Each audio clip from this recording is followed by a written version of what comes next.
Thermometer और oximeter तो रख सकते हैं।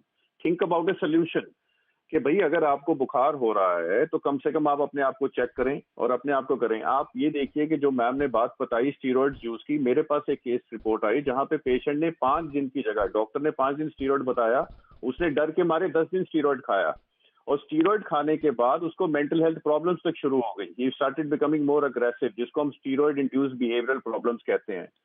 तो डर जो है, जो पैनिक जो है, वो हमेशा आपके दिमाग को सोल्यूशन की तरफ नहीं, एक प्रॉब्लम की तरफ ही लेके जाएगा। तो हमेशा अपना संयम बनाने की जरूरत होती है। और संयम कैसे बनेगा कि उस प्रॉब्लम के सोल्यूशन के बारे में हम सोचें। अगर मुझे कोविड हो गया है तो मैं क्या करूं? हॉस्पिटल जाऊंगा, डॉक्टर से बात करूंगा, ऑक्सीजन का इस्तेमाल होगा। अगर कोई थर्ड वेव आने वाली है तो हम उसका सोल्यूशन क्या है? थर्ड वेव आने वाली है, थर्ड वेव आने वाली है, थर्ड वेव आने वाली है, विल क्रिएट पैनिक।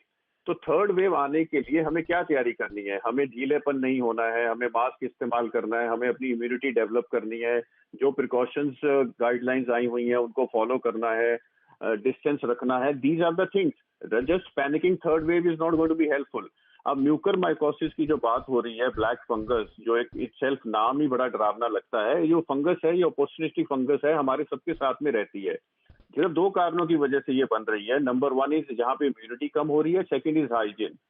अगर कहीं पे भी आप 5 की जगह 50 लोगों को खाना शुरू करवा दें और वो किचन 5 लोगों की ही सर्व कर सकती हो, वहां पे भी हाइजीन इश्यूज हो जाएंगे।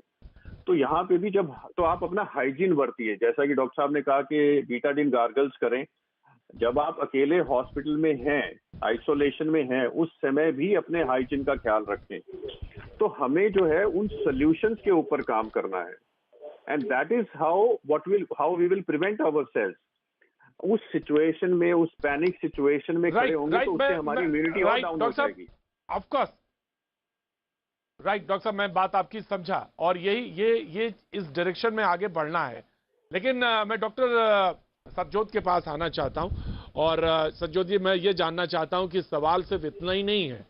जब हम घर में 1.5 साल से बैठे हैं तो मुझको ये भी लग रहा है कि पता नहीं जॉब रहेगा या नहीं रहेगा, पता नहीं आगे क्या होगा, बच्चे स्कूल जा पाएंगे या नहीं जा पाएंगे, और अगर नौकरी चली गई तो बच्चों की फीस कैसे देंगे।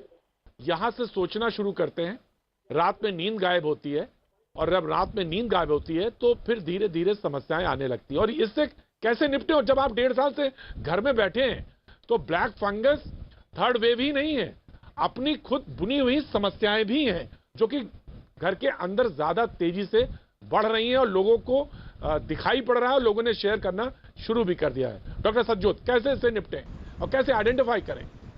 प्रतीक जी, मैं जो डॉक्टर रोहित ने ऑलरेडी कहा मैं उसी पे बिल्ड करना चाहूँगी, क्योंकि ये दोनों चीज़ बिल्कुल अलग नहीं है, ये काइंड ऑफ जुड़े हुए ही क्वेश्चंस हैं।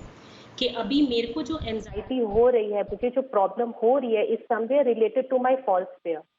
तो मुझे लगता है आज की डेट में ये जो हमारे जो भी एक थॉट्स बन गए हैं, which is actually not factual thought, ये थॉट्स का कोई फैक्चुअल थॉट नहीं है। जैसे डॉक्टर रोहित ऑलरेडी एक्सप्लेन कर रहे थे, हम लोगों को एट दिस स्टेज जहाँ पे हम ये सीख रहे हैं कि हमें बेसिक हाइजीन मेंटेन करना है, क्या हम ये भी समझ पा रहे हैं कि मैं अपनी अवेयरनेस, ये अब कोविड पूरी तरह से हमारे लिए अनजान नहीं है, हमें इसके साथ जिंदगी जीना और आगे जीना शुरू करना पड़ेगा।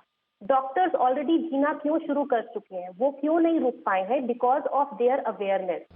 सिमिलरली हमें यही जागरूकता जनरल पब्लिक में भी बढ़ानी है, that how they need to continue with their own life. मुझे लगता है एक चीज लैक जो हमारी कम्युनिटी में भी कर रही है वो ये भी है कि जब भी हमको कोई बीमारी आती है, कोई भी मेंटल, जब भी हमें कोई जनरल बीमारी आती है, हम डॉक्टर के पास जाने की बात करते हैं, पर जब भी कोई मानसिक व्यथा से हम गुजर रहे होते हैं, हम कभी नहीं बोलते अपने प्रियजनों को या अपने आप को खुद को, नहीं, हमें साइकेट्रिस्ट या साइकोलॉजिस्ट के पास जाना चाहिए। आज डेट में कोविड एंजाइटी इतनी बढ़ चुकी है कि हम लोग को डेली बेसिस पे हमारा दिनचर्या, हमारी जनरल थॉट प्रोसेस बहुत अफेक्ट कर रही है। डॉक्टर साहब, मैं आपसे बताऊं, डॉक्टर साहब मैं आपसे एक मामूली सी बात बताऊं। आपने कहा हाथ धोइए, हाथ साफ करिए।